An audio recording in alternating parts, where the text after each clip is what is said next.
All right. Very, very good morning to everybody.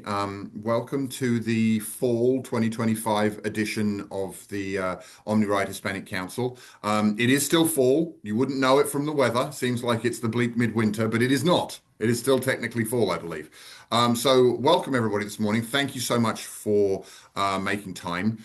We should have some good content for you guys this morning. My name is Joe Stainsby. I'm the Chief Development Officer for OmniRide. And this little mobility council here makes up 1/3 of our three-legged stool that is the mobility councils, are one of our main ways of kind of soliciting input and feedback from the community that we serve, right? This is the Hispanic Council, as I've said. We also have an employer council, which meets tomorrow. If you are not invited and you'd like to be, then speak to Sarah or Gabby afterwards. And also the Vanpool Council, which just met the other day. We try to meet twice a year. And it really is a good formal location for people to kind of give feedback on what we're doing, but also what's happening in the community, things that we think would be germane to you guys, useful information. So that's hopefully what we've put forward today. Sarah, do you want to go to the next slide? In recognition of the fact that we want to try and be as accessible as humanly possible,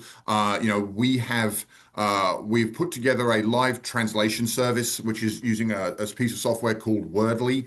And you will see a little slide there on your screen, which talks about how you access the service. It is currently running. It is designed for the purposes of this one to provide live translation from English to Spanish if you need to follow along. But it also does translation in, I believe that slide says 10 languages, but I think it's up to 30 now. So it really is a good piece of software. The link is in the chat. If you click it, it will open a separate window, and then you can select your live transcript. We are recording this video, and a video of the recording and the associated transcript of it will be available in, frankly, pretty alarmingly quickly on our Mobility Council's page of our website, probably before the end of this week, where you can go and review it if you would like. And you can also see previous episodes of both this meeting and also the other mobility councils. So with that being said, I'm going to shut my mouth for a second and hand it over to Sarah McGowan, who is our TDM program manager. Sarah, take it away. Hello, thanks, Joe. Thanks for joining us. We're really excited to have you all. This is my first Mobility Council meeting, and I'm really excited about who we're going to be featuring today. So Gabby and myself, we're going to kind of introduce ourselves because we're new to the OmniRide team. We're going to tell you a little bit about what we do. And then we have our community partner, Jennifer Katak from Beacon, to talk a little bit about her wonderful services and how we've done some partnering and how we plan to do some partnering in the future. And then we will have Joe rejoin us and talk a little bit about our new addition to our app, our transportation app. We just kicked that off this week. Feel free to put comments and questions in the chat, but we will also be stopping periodically to give you a little poke if you wanna take a minute to ask us questions more formally. So let me get started. So I started with OmniRide in mid-April.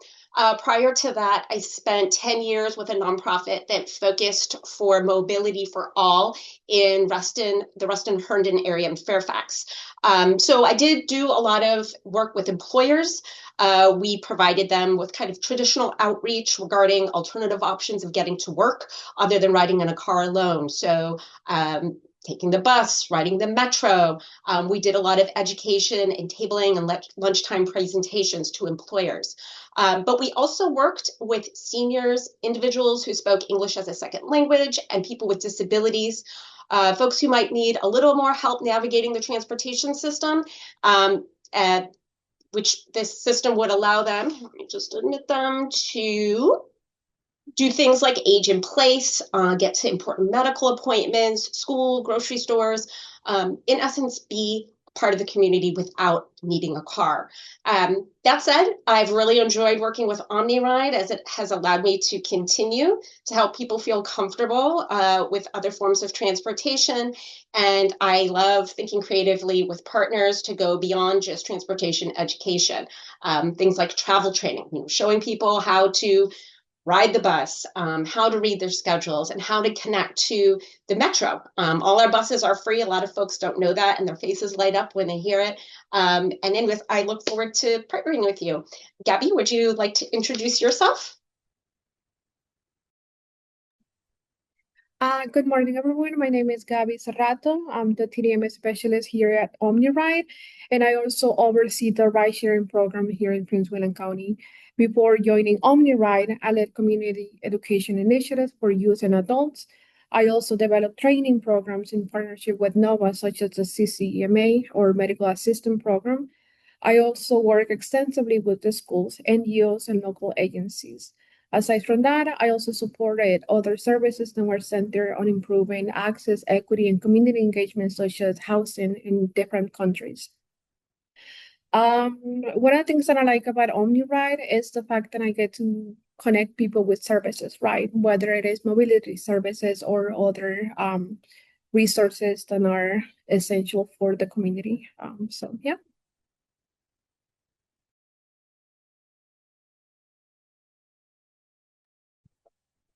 This is a little sticky. There we go. Go ahead, Gabby. Awesome. So as I did mention, I oversee the ride-sharing program. It is a DRPT grant-funded program. It is completely free for residents in Prince William County. And once applicants apply for the service, when they receive a ride match letter that is based on mobility options, whether it is car sharing or van pool. The process is fairly easy. One of the things that they can do is either create an application in OmniRide website or create an application on Commuter Connections. Every request it is processed within 24 hours, and we use Commuter Connections data to identify the best matches based on similar schedules or destinations. Based on that, we create a ride match letter that gets sent to the applicant. Over the past 5 to 6 months, we have seen that more than 80% of requests come from Prince William County. That means Woodbridge, Del City, Manassas Park, and so on. However, we also have smaller clusters forming, and those are coming from Fairfax, Loudoun, Stafford, Fredericksburg, and Maryland. And whenever we have those clusters, what we do is we refer them out to the corresponding jurisdictions. That way they have the best resources for them. Most of our destinations are coming, they're going for federal agencies, followed by defense, contractors, healthcare, corporate, education, and local agencies.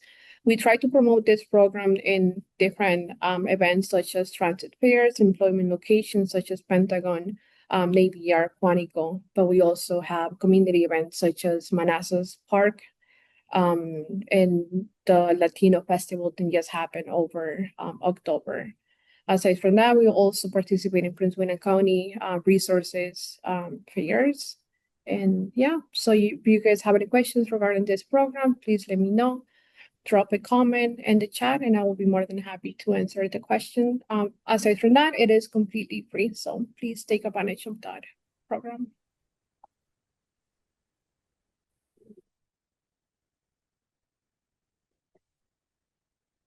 So another program, it's also kind of part of our ride matching, but is our employer outreach program. It too is grant funded, and all the technical assistance that we can provide employers is free, which is a great benefit to take advantage of if you're an employer.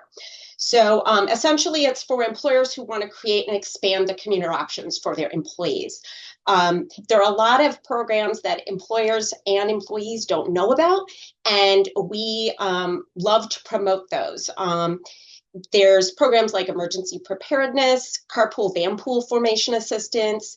We can show people how to bike and walk to work. I know it's a little bit tricky here in Prince William. We don't have as extensive of a trail system as I was used to when I worked in Fairfax, but it can be possible.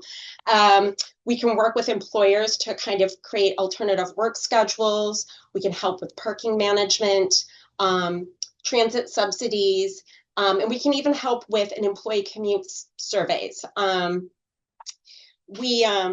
There's also programs like Guaranteed Ride Home. So if someone wants to try and do for example, carpooling to get to work, and they're a little bit nervous that if their carpool buddy has to go home, they won't have a ride home. There is a program that you can sign up for called Guaranteed Ride Home, and 6 times a year they will send a taxi to take you back home. And so there's programs like that that we know of that can really help support employees who want to kind of ditch their car or use their car less frequently. And we are happy to help with that. It helps with kind of employee recruitment and retention. And we recently actually are really promoting a national designation called Best Workplaces for Commuters, which really highlights employers who want to expand their transportation support to their employees.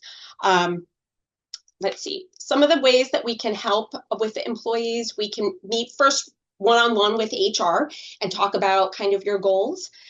We can come to do lunch and learn sessions based on where your company is based. We'll take a look and assess like what would maybe be some of the best options for you.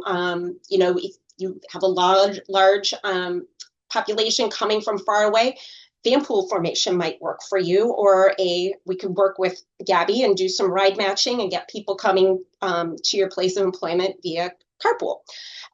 We can come to health and wellness fairs, transit fairs. We've often been asked to come out to Earth Day events, as well as employee benefit fairs. If you're interested in having us come out, or you just want to talk to us virtually, please give us your contact information in the chat. We'd love to talk with you. We also, as Jill mentioned, we do have an employer council meeting tomorrow from 9 to 10. It's again going to be virtual. If you're interested in attending that and hearing a little bit more about our services, and feel free to put your contact information in the chat. And last but not least, we love working with community partners. As we mentioned, Jennifer Katak is going to be talking about her wonderful programs at Beacon, but how we have worked with them to help kind of augment their workforce development program. Getting to work is a really important piece of keeping your job, right? Low cost, reliable transportation. That's our buses. They're free. And so we came out and did a classroom training, brought one of our buses out, showed folks how to read the schedules, how to plan their trip. We can show them kind of bus etiquette. We're also willing to take small groups out actually on our buses and ride the buses, meet the drivers. We did this with them in the fall. We taught 40 of their clients, and then we are planning to do some more training in January, I hope. January, February. We've also started working with Georgetown South. We're going to be doing a training with them in early January. Not only can you use the buses to get to work, but you can use them to get to medical appointments, grocery stores, things like that. So it's very beneficial. And we're excited to say Gabby's going to be doing the Georgetown South presentation entirely in Spanish. So that is something that we can offer to you. If you're interested in having us come out, if you think this would benefit your clients, your employees, we'd love to meet with you and see what we can do. We've been doing some of this stuff in Manassas, but Woodbridge also has a very extensive bus system that's free, also connects to the metro. Our buses connect to metro. So if you're interested in working with us, again, put your name in the chat. And I think that's it. Does anyone have any comments or questions?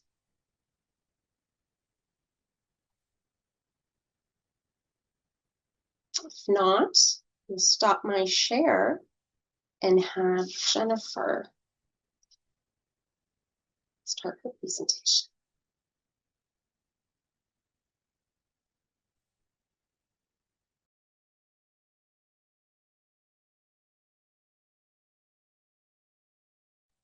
Sorry, just realized I had my sound off still. My name is Jennifer Katak. I'm the executive director of Beacon. I've been with Beacon about 4 years, and it's just a really great program for the community and a very rewarding job to have. And I'm excited to also partner with OmniRide and to have work with Sarah and Gabby to introduce our students to their services as well. So I'm going to spend a little bit of time telling you about our program, and then I'm going to talk about a little bit more about their travel training with us. It looks like a lot of slides, but it's going to be fairly quick. But if you have any questions, you can feel free to interrupt me, or you can save them for the end. It's up to you. So I'm going to start a timer so I don't talk too long, because I can talk a lot about Beacon. So Beacon, well, I have to make sure my slides actually work. Okay, so Beacon started back in 1992 by Sister Eileen Heaps of the Benedictine Sisters of Virginia. So we are still a mission of the Benedictine Sisters of Virginia. It's a secular mission. There's no religion involved, even though we pair with churches for classroom space, because our students come from 54 plus different countries and many different religions. So we want to make sure everyone feels welcome. As I said, it's a community-based literacy organization. We're providing affordable English and citizenship classes to immigrants right here in Prince William County, Manassas Park. We do have a few students from farther away. Let's see here. Sorry, the slides are going a little slow. All of our classes are taught by volunteers. So last year we had 135 plus volunteers donate more than 10,000 hours. And because of that, I will also make a plug that we are currently looking for volunteers for classes that are underway. Our classes started on Monday for our winter session, and we currently have 277 adult immigrants learning English with Beacon. We didn't have anyone sign up this time for citizenship, which, the current climate right now, I can really understand why they might be hesitant to apply for citizenship right now. As I said, we partner with local churches that donate the space, which keeps the cost low for our students. These are our current partners: Manassas Park Community Center, Manassas Baptist Church, Bethel Lutheran Church, and Manassas Presbyterian Church. And because we're a community-based organization, we rely on grants, donations, fundraisers, sponsors, including our corporate sponsors for this year: American Recycling Center, Wind River, and Donald Flory Photography. So we offer 8 levels of English, from pre-literacy to advanced grammar and writing. And you might wonder, how do we determine what level a person is at? So when they come to registration, they receive an oral assessment, they receive a formal reading assessment that's nationally recognized, and we can look at their 2 scores together to place them in a class that's appropriate for their level. Not every adult is going to start at 0, because adults are different learning education. They come with some life experiences. And even though they think they know no English, having lived here, a lot of them do know how to read certain things in English and do have a basic understanding of some English. The pre-literacy class that we offer is usually for someone who has not had the opportunity to go to school in their own country. So about 20% of our students are from Afghanistan, and we do have several Afghan women that have never had the opportunity to learn to read or write in their own language. So this session, I think we have 5 students in our pre-literacy class, and they're starting out with learning phonetics, the alphabet, the very basic thing. So we have 3 12-week class sessions each year. Our school year starts in the fall. We start at the beginning of the book. We continue through. So we want our students to come back each class session. Each session, though, we do add new students, because students come to us and some students inevitably drop out, move away. But classes are twice a week for 2 hours, and it ends up being about 42 to 46 hours of instruction, depending on holidays, and during the winter, to be honest, depending on snow days as well.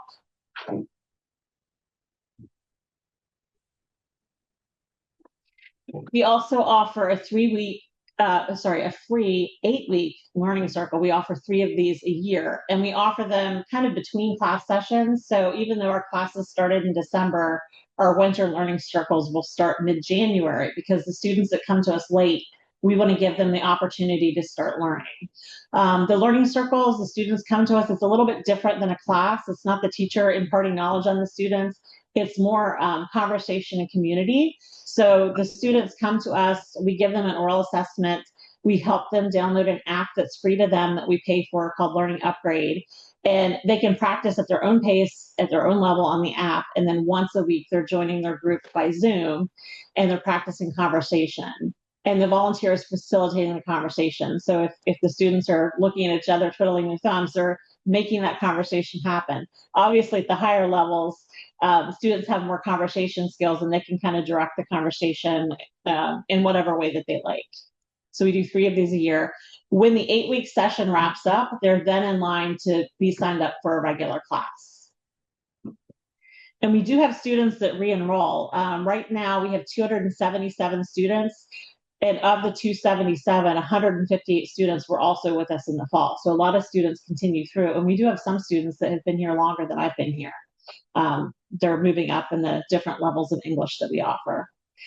As Sarah said, we were very excited in the fall to do a travel training with OmniRide. It was really exciting for us to have them come out and present on the various services that are offered, let our students know they're free. I actually learned a lot. I didn't really know that much about the bus system here. So they talked with our students, many different levels of English. So very patiently, very slowly answering their questions, getting them warmed up, asking what neighborhood they live in, and kind of telling them the local buses in that area. So not only did they do a presentation, they also took the students out to meet the bus driver. As you can see in the picture, the students got to get on the bus. They talked to them about, riding the bus with the stroller, if the women wanted to take their children, and how to request to stop by pulling the wire. And the students got to practice that. So things like this are really crucial for our program, because when these immigrants come from other countries, things can be really different. So if you've ever traveled to another country, getting lost is a big fear, especially if you don't have the language to find yourself, or to get yourself found or get to where you're going. So having a friendly face on the bus, a friendly program that has the patience to work with someone who might need to speak slowly or repeat themselves is really important. So we're super, super grateful to OmniRide for this opportunity, and we are looking forward to introducing it to our other class sites. This was 2 class sites for the morning classes that are across the street from each other. We have morning classes and evening classes and 4 different class sites plus online. So there's many other students we can reach. So we're hoping to continue this partnership. Our website is also available in 90 plus different languages. We tell our students over and over again, English is the most accurate version, because I can speak English and Spanish, but I can't speak those other 80 plus languages. So we did do that a couple years ago, because the basic things like when are classes offered, where are classes offered, how do I sign up? We want students to be able to access that information. So when students sign up for a class, they get a wealth of resources to learn English. They get a book and a workbook. So new students get that the first time they sign up. When they continue through, they continue in the same book until they change levels. And we track their attendance to make sure we retest them when it's appropriate. So they have access to their book, their workbook, the Learning Upgrade app that we use for our learning circles. We also give all of our students access to that. And the reason we do is because it has a wealth of other resources that students are always asking for. It has English, GED, financial literacy, job, workplace skills, and the students can access it on a smartphone or by computer. And for us, it's also really important to incorporate digital literacy into our program, because that's a very big part of living in the United States and American life. I just got a text this morning to remind me about an appointment tomorrow that I needed to confirm. So that's going to be a very big part of their life here in the United States. So we do try to use every opportunity to introduce them to digital literacy skills. And a little bit more about the app and the reason we chose it. We use it for English. So we can place the student in their level, and each level has 60 lessons. At the end, there's like a little test before they move up to the next level. That's what Beacon uses it for. But we chose Learning Upgrade because it had a lot of the stuff that students are asking for that we just don't have the bandwidth to provide. We have 4 staff, 130 plus volunteers, lots and lots of English classes and citizenship classes, but we don't have the ability to teach math or GED or other things. So the students have access to any of the courses that are in this app, and as long as they're a student in our program, they can enroll in those. And we can see on the back end how they're practicing English and what they need help with. So again, we use them in our learning circles. and then they meet for conversation. So our classes are Manassas Park, and online. But because we use donated space, not every level is going to be offered at every location. That can be really challenging sometimes. So the travel training is important to teach students how to ride the bus to get to where they need to go, because I can't move the class because it's more convenient for the student. You know, sometimes they have to adapt and come to where we are. So we have morning classes Monday and Wednesdays, 9:30 to 11:30, and then evening classes Tuesday, Thursday from 7 to 9. And then the classes are online or in person. We also will sometimes, if someone's not appropriate for a class, like if they can speak at a low intermediate level, but they don't know how to read and write, we won't want to put them in the pre-literacy class because that would be painfully slow for them. So in those situations, we pair them one-on-one to work with a tutor. So in addition to our classes, we do have a few tutoring pairs as well. I put this on the screen because these are the upcoming things for Beacon. Learning Circle registration is going to open in early January. That's free. Anybody can sign up. They're going to get the free app. They're going to get the oral assessment to make sure they're in the right level. And then they'll have the opportunity to later sign up for classes when the Learning Circle ends.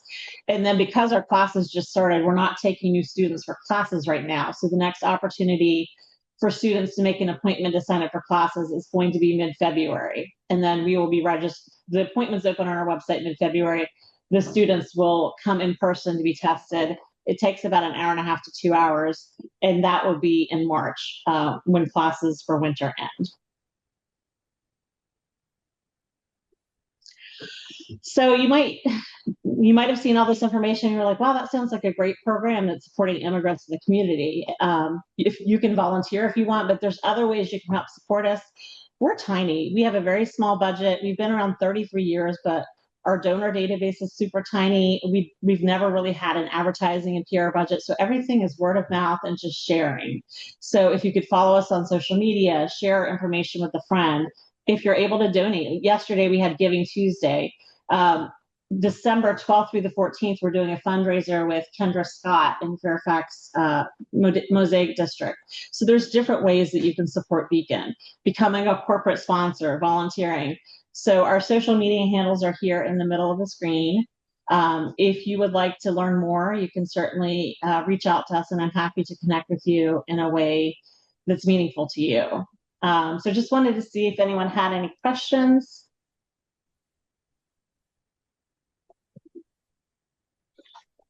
No questions? Okay, well, if you'd like to give us a call, sorry, I went too fast. Our information is here on the screen. This is the main office number and our email address. You can also see our website. And if you'd like a copy of these slides, I can drop the link to the slides in chat so anyone can access it on their own. But I also wanted to say thank you so much to OmniRide and to everyone for letting me have a few minutes to talk about what's really important to me. I really appreciate the opportunity. Thank you so much, Jennifer. I'm amazed that you guys are able to do all of this. When I first heard OmniRide participates a lot in the Prince William Chamber of Commerce, and we go to a lot of the committees. We sponsor a lot of the committees. And when I heard all that Jennifer did, immediately it just was like, oh, I think we can help you. And I'm just really impressed by what you guys are able to do. It's awesome. Thank you so much. Thank you for the opportunity. I'm going to go ahead and drop that link to the slides in the chat. So feel free to copy and save it for later so you can go back and review it if you like. Perfect.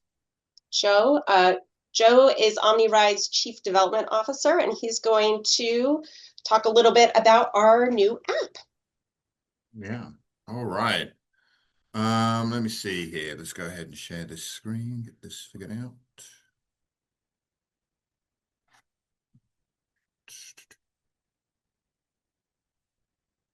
All right.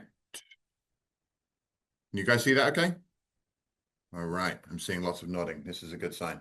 Okay. So yeah, I just want to, and Jennifer, thank you so much. I mean, you're precisely the kind of community partner that OmniRide likes to work with. Obviously, you're working in a severely resource-constrained environment, right? That is the only environment that we operate in or have ever operated in. So anything that we can do, you've always done wonderful work with Kim and Gabby and Sarah, but anything that we can do to kind of help you get your message out there, that kind of community reciprocity is precisely what this council is for. So I thank you and your team for your efforts, and it's really cool to see how we've already been able to work together. So Thank you.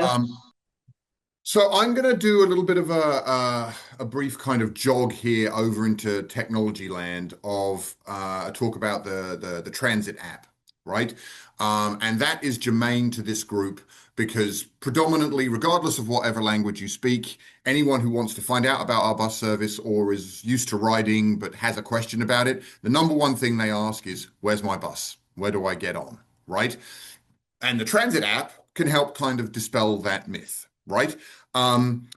Most of our buses are free, right? So we've been appropriately banging the drum for how our buses are free, and they have been since, March of 2020, right? And that is our local buses. Our commuter buses are very much not free. So I definitely don't want anyone to show up at a commuter lot and try and get on one and be surprised when we try to charge you $11, because we will, right? But the local buses, which includes our Metro Expresses and also our microtransit, which is an Uber-like service that I will not go into great depth of here, are free. And this can be a great way of tracking those. Most people on the commuter side of things, they don't really need to track where their bus is because it's point to point, right? It kind of runs on the schedule and it's fine. It's less encumbered by traffic problems or a delay at this turn here or construction here. It either tends to be perfectly on time or apocalyptically terrible, right? Whereas the local bus is much more a couple minutes here and there, and that's where this kind of thing comes in. So let me, if I can get my slides to move over here. All right. Okay, so QR codes seem to be the thing of the day. So right there on the screen, you guys can go ahead and download the Transit app if you want, right? OmniRide has been in the Transit app for years. They are an aggregator of information. They take our Google Transit feed, our live Google Transit feed, which pings off the buses, and display it on a map overlay. What we have done in the last few hours, actually, it launched yesterday officially, so this is very timely, is actually upgrade everybody who has that in our service footprint to the Royale Pass, which is a stupid name for useful stuff. And I'm going to go through that. So, as you can see, I've taken a couple of screen grabs from the app here, and you can see the little white circle there with the OmniRide colors of a bus that's pinging and it's outputting what looks like a Wi-Fi signal. But that's just live tracking, and you'll see underneath there's little 3 humans, 2 of which are white colored, and then the other one is grayed out. That's because there's a relatively low level of occupancy on that bus. So it really does give you good information. This app is free. If you have the Transit app, which a lot of you do, because we have over 6,000 users of the Transit app already. We didn't even know that was the case until a few months ago, right? So this is a really useful app for seeing where you want to be, where you are, and where the bus is, and if it's delayed, and how many seats are even on the bus. So it does offer additional features, such as mobile ticketing.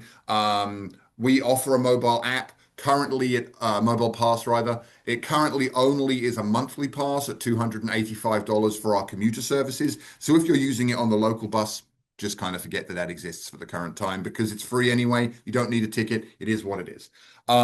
And also you can book options like micro-transit trips through it, and that is a functionality that has also just gone live this week. So that writ large is what the app is. We have updated it to the Royale Pass, right, which essentially you do not have to sign up for. It uses geocoding. So if you use the Transit app and the predominant system that you use is OmniRide, you will automatically get the Royale Pass, right?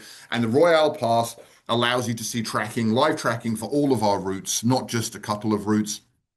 It also allows a lot of gamification and feedback, right? If anyone on the call has ever used Waze as opposed to Google Maps, think of this as Waze, right? Because you can, as you can see there, you get little awards, you can change your icon, you can flag things. When you get on the bus, you can say, oh, this bus actually kind of smells, right? Or this bus is persistently running late, or this bus is awesome.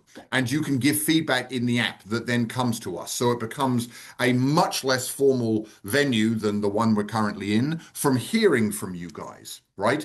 You can have custom themes, those crowdedness insights, which is exactly what I had mentioned before with the 2 versus the 3. How many people are on the bus? And we also get the capacity to be able to survey riders. We can ask you if the heating works well on the bus, if that bus is particularly late, if the AC is off, or anything like that. And we can get that very small dynamic feedback from people through that system. And so it gives us access to do that on the back end, but gives you those kind of bonus features on the front end.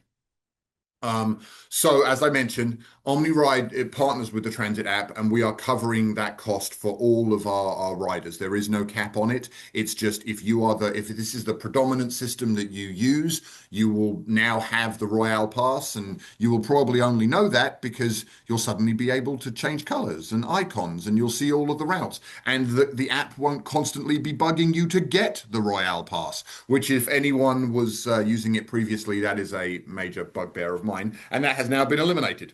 So, as I said, it enhances the rider experience and gives us back-end analytics to improve ridership. We can look at, if someone's consistently complaining that this bus is late, or someone is consistently stating that the heating is broken on this route or something like that, then you can do that. It also allows in real time for service alerts and detours, right? So anybody who is familiar with us will know that we have a Rider Express system that you can sign up for on our website, and all of our service alerts are on there. Right? Those tend to be mostly germane to people who take our commuter service. A good example would be today. There is I believe it's the Christmas tree lighting is happening this afternoon and this evening in DC, and that is a big fat nightmare for commuter buses, right? And so we are doing some alternate routing. We have put out Rider Express messages about it, and those alerts will pop up in the transit app if you're not signed up for them. But also, if let's just say Dominion Power decides that they need to replace a transformer that for some reason is under Route 1, and they don't tell anyone about it, but we have to do a real-time detour to go around it. As the system, because it's tracking our buses, is going to recognize that the local bus is detouring from the route that it's supposed to go, and it's going to immediately show that as a live detour in the app, right?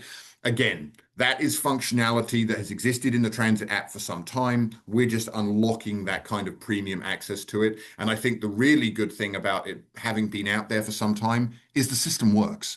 You're not live beta testing this for us, right? It exists. It's been working. We're just giving the people who use it more access and hoping to draw more people into using it. So I like to keep things short and sweet, right? There's another little screenshot there on the side there. And this is interesting because if you're on the bus, you can say that you're on the bus. They call it the go system, right? And that will then allow you to give more accurate feedback. It also has a bit of a gamification element in there where, you can improve your icon on your score or your ranking with us because you're live tracking more buses. There is that, as I said, that Waze gamification element to it, right? So in summation, what I would say is please download it. That's why I put the QR code in this presentation twice. It is a useful thing. It doesn't cost you any money. And particularly if you are trying to access our local bus service and you, for whatever reason, don't feel the need to call one of our customer service agents, several of whom speak Spanish, and we have a language line anyway. But if you didn't feel like calling them, you can find out in real time where the next bus is simply by using the transit app. It is the industry standard, and it is a wonderful piece of kit. And on some levels, especially with the reporting when you're actually already on the bus, there is a kind of crowdsourced element to this, right? It works without anybody doing anything, but it's better if everybody does something. Better together, which is always the truth, right? So I will leave it right there. If anyone has any questions, then I'm happy to answer them.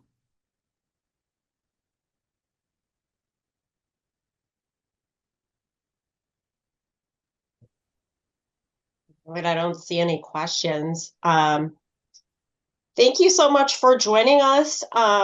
If you have ideas of good ideas for who might be featured at our next council meeting, as Joe mentioned, we do twice per fiscal year. So we'll be doing another one probably in May. We're always looking for ideas. If you have ways we can be creative with you, we love to partner. We love to be out in the community. So just reach out and contact us. Put our contact information in there again. Again, thank you for joining us this morning. I hope you have a great day. Thank you, everybody. Thank you.